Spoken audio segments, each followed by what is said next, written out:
Not long ago that I brought my family over to go to church Easter Sunday here at Fort Hood. I've been looking forward to coming back and giving you a proper army greeting. Hoo-ah! An honor to be with the courageous men and women of the Phantom Corps, soldiers and families of Fort Hood have contributed mightily to our efforts in the war on terror. Many of you recently returned from Iraq. Welcome home. And thank you for a job well done. Others are prepared to head out this fall. Some for a second tour of duty. Whether you're coming or going, you are making an enormous difference for the security of our nation and for the peace of the world. I want to thank you for defending your fellow citizens. I want to thank you for extending liberty to millions. And I want to thank you for making America proud.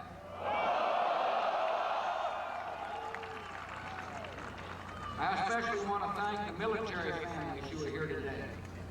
I want to thank you for your sacrifices in the war on terror. It isn't easy to be the one left behind when a loved one goes to war. You have a wonderful community here at Fort Hood. I thank you for the support you have given to each other. By loving and supporting the soldiers, you are also serving our nation. Americans are grateful for your sacrifice and your service, and so is your Commander-in-Chief. I want to thank Lieutenant General Tom Metz and his wife Pam. I want to thank Command Sergeant Major Joe Gainey and his lovely wife. I want to thank all the officers and soldiers of this fantastic base. I appreciate our fine governor from the state of Texas, Governor Rick Perry, for joining us today. I want to thank Congressman John Carter and Congressman Chet Edwards for joining us today. I'm looking forward to giving a ride back to Washington on Air Force One. I suspect they're looking forward to the ride back. I want to thank Major General Pete Corelli for being with us today and his wife Beth, Major General J.D. Thurman and his wife Dee.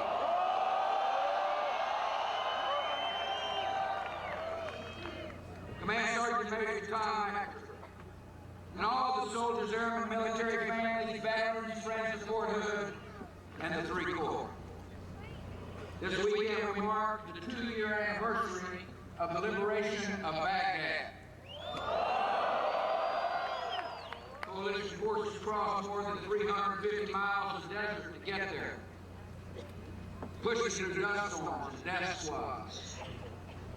They reached the Iraqi capital in 21 days, and that achievement will be studied for generations as the fastest armored advance in military history. The coalition assault was rapid, and it wasn't easy. The enemy hit schools and hospitals. They used civilians as human shields. Yet our troops persevered. Protected civilian lives while destroying the Republican Guards and Medina Division, pushing through the Karbala Gap, capturing Saddam International Airport. And on April 9th, we liberated the Iraqi capital. For millions of Iraqis and Americans, it is a day they will never forget. The toppling of Saddam Hussein's statue in Baghdad will be recorded alongside the fall of the Berlin Wall as one of the great moments in the history of liberty. And 8 months later, soldiers of the Ivy Division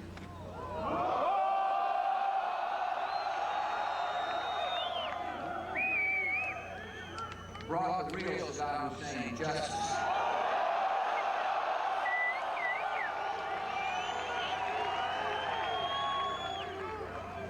When our Saddam Hussein was a brutal dictator sitting in a palace. By the time he came home, he was sitting in a prison cell.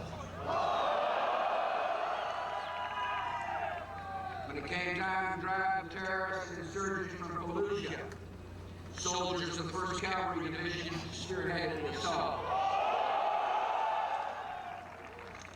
The first team was first in Fallujah. And when the dust settled, what you found there reminds us why we were at war. Blood-stained torture chambers used by terrorists to execute hostages. You found videos of beheadings and brutal terrorist attacks. Found over 600 improvised explosive devices, including an ice cream truck that had been loaded with bomb-making materials for terrorist attack. The men and women of the Family Corps know why we are in Iraq. As one 1st Team soldier, Lieutenant Mike Irwin put it, if we can start to change the most powerful country in the Middle East, the others will follow. And Americans 20 years down the road won't have to deal with a day like September the 11th, 2001. Terrorists made Iraq a central front in the war on terror. Because of your service, because of your sacrifice, we are defeating them there where they live, so we do not have to face them where we live. Because of you, the people of Iraq no longer live in fear of being executed and left in mass graves. Because of you, freedom has taken root in Iraq. Our success in Iraq will make America safer for us and for future generations. In my liberation message to the Iraqi people, I made them a solemn promise. The government of Iraq and the future of your country will soon belong to you. I went on to say we will help you build a peaceful and representative government that protects the rights of all citizens. And our military forces believe. From the beginning, our goal in Iraq has been to promote Iraqi independence by helping the Iraqi people establish a free country that can sustain itself, rule itself, and defend itself. And in the last 2 years, Iraqis have made enormous progress toward that goal. Iraqis have laid the foundations of a free society with hundreds of independent newspapers and dozens of political parties and associations, and schools that teach Iraqi children how to read and write instead of the propaganda of Saddam Hussein. Iraqis have laid the foundation of a free economy with a new currency, an independent central bank, new laws to encourage foreign investment, and thousands of small businesses established since liberation. Troops from Fort Hood have done their part. In Baghdad, soldiers of the 1st Cavalry Division launched Operation Adam Smith. And the new generation of Iraqi entrepreneurs you help nurture will create jobs and opportunity for millions of their fellow citizens. Iraqis have laid the foundation for a society built on the rule of law. Today, courts are functioning across Iraq, and hundreds of independent Iraqi judges have been trained in Bahrain, Jordan, the Czech Republic, and Britain and Italy. Iraqi Special Tribunal has been established that will try to seek leadership, including Saddam Hussein. He will get the trial that he did not afford his fellow citizens when he was in power. Slowly but surely, the land that gave civilization the first written code of law is now restoring the rule of law, setting an example for people across the Middle East. Iraq has laid a solid foundation for democratic self-government. The world will watch in awe as the Iraqi people fight with cargo armors and assassins to cast their votes in the country's first free democratic elections in decades. It took courage. The kind of courage displayed by a 29-year-old Iraqi policeman named Abdul Amir. On election day, Amir noticed a suspicious man walking towards the line of voters at a Baghdad polling station. Completely disregard for his own safety. He threw his arms around the man and dragged him to a nearby intersection, where the man detonated developed explosives that wrapped around his body. Amir took a permanent blast, giving his own life to save scores of innocent civilians. He is a hero of free Iraq, and the world honors his valor and his sacrifice. Because of the brave Iraqis like Abdul Amir today, the Free Nation of Iraq has elected a transitional assembly, a president, and 2 deputy presidents. Leaders who answer to the people instead of the other way around. I've spoken with the new leaders of Iraq, President Taliban, as well as Assembly Speaker al-Hassani. I congratulate them on their achievement. I told them I look forward to working with the new government that will soon be established. I assured them that the United States will continue to stand with the Iraqi people as they take control of their destiny and assume the blessings of self-government. There's a lot of hard work ahead. The Iraqi people face brutal and determined enemies, but Iraqis are also determined, and they have the will to defeat the insurgency. The soldiers and police of free Iraq learned on election day they can face down the insurgents, and they learn they can prevail. The Iraqi people now have confidence that soldiers and police of free Iraq have the courage and resolve to defend them. The Iraqi security forces are fighting bravely for the future of their country, and in the last 6 months alone, more than 800 have given their lives in the struggle. The soldiers support others seen their courage in action. Sergeant First Class Troy Hawkins put it, the Iraqis will stand and fight. I've seen guys with grenade fragments in them, bleeding, pulling people off the street and getting kids out of the way. Then they'll fight again. They're determined to make it work. The United States is determined to help the Iraqis succeed. The Iraqi government assumes increasing responsibility for the stability of their country. Security operations are entering a new phase. Iraqi security forces are becoming more self-reliant and taking on greater responsibilities. And that means that America and its coalition partners are increasingly playing more of a supporting role. Today, more than 150,000 Iraqi security forces have been trained and equipped. And for the first time, the Iraqi Army, police, and other security forces now outnumber U.S. forces in Iraq.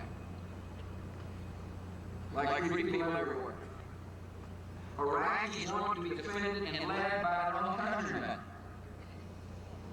We will help them achieve this objective so Iraqis can secure their own nation, and then our troops will come home with the honor they have earned.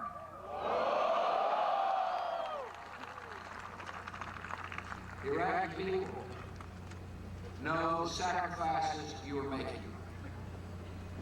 They're grateful to you. They are grateful to your families. One Iraqi Army colonel put it this way: these U.S. soldiers leave their wives and kids to come here and give us freedom. We have to thank you for doing that for us. You are making possible the peace of Iraq. And you are making possible the security of free nations. Your noble work. It's important work. And I thank you for assuming your duty. As the Iraqi democracy succeeds, That success is sending a message from Beirut to Tehran that freedom can be the future of every nation. The establishment of a free Iraq at the heart of the Middle East will be a crushing defeat to the forces of tyranny and terror, and a watershed event in the global democratic revolution. The last 2 years, you've accomplished much. Yet your work isn't over.